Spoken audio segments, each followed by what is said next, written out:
एक संख्या में पहले 12% की वृद्धि की गई, ठीक है, वृद्धि यानी बढ़ाई गई, फिर 23% की वृद्धि की गई, फिर 34% की कम। ये बात तो तय है कि आप 3 वाला फॉर्मूला मैंने आपको बताया नहीं कभी बताऊंगा। और दूसरी बात ये है कि इसको हम रेशियो से भी नहीं कर सकते, 2300 से 123 बड़ा मुश्किल है, फॉर्मूला लगाना पड़ेगा। जैसा मैंने भी आपको बताया था कि हम 2 पे लगा सकते हैं, 12 और 23 पे लगाएंगे तो 12 प्लस 23 प्लस 12 गुना 23 डायरेक्ट गुना कर लेंगे, 12 3 36 का 6 हासिल 3, 12 दूनी 24 और 3 27 और बटे 100 है तो 2.7% कर लेंगे सीधे।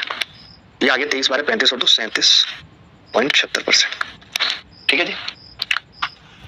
अब इसको 34 के साथ करेंगे और 34 क्या हो रहा है, कम हो रहा है, ये बढ़ रहा है, तो कैसे लगाएंगे, 37.76% माइनस 34%। तो ये बात तो तय हो गई कि जो उत्तर आएगा वो नेगेटिव में ही आएगा, यानी इंक्रीज तो होगा ही नहीं, इंक्रीज नहीं होगा, ये बात सही है।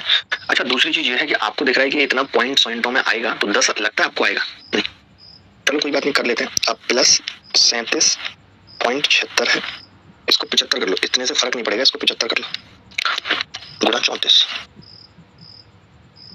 और 0.34 कर देता हूँ क्योंकि नीचे बटा 100 आएगा, ठीक है भाई। आप देखोगे कि 37.76 में से 34 जाएंगे तो 3.76 बचेगा। ध्यान से सुनना, मेरी कैलकुलेशन करने का तरीका देखना मेरा, ठीक है। मैं कह रहा हूं दोस्त, मैं कह रहा हूं कि ये इसको अगर मैं 2 से गुणा करूं तो 37 दूनी 74 और 75.5 आ रहा है और गुणा 17 रह जाएगा, फिर 2 इधर ले आया मैं। अब 17 से गुणा करना आसान भी है, 17 पंजे 85 का पॉइंट हासिल, 8 17 पंजे 85 और 8 93 का 3 हासिल, 9 17 7 119 और 9 128, तो ये आ गया 12 पॉइंट माइनस का 12.835 आ गया। ये 12.8 है, ये 3.8 है, तो ये माइनस का 9%। आप मेरी कैलकुलेशन अगर नहीं सीखोगे मुझसे तो कोई फायदा आपका मुझसे पढ़ने का नहीं है। मैं अल्ट्रा कैल्सी बैच का मास्टर आदमी, मैं बताता हूँ कि सवाल के अंदर कितनी कैलकुलेशन करनी चाहिए और कितनी नहीं करनी चाहिए। बात समझ गए कि नहीं?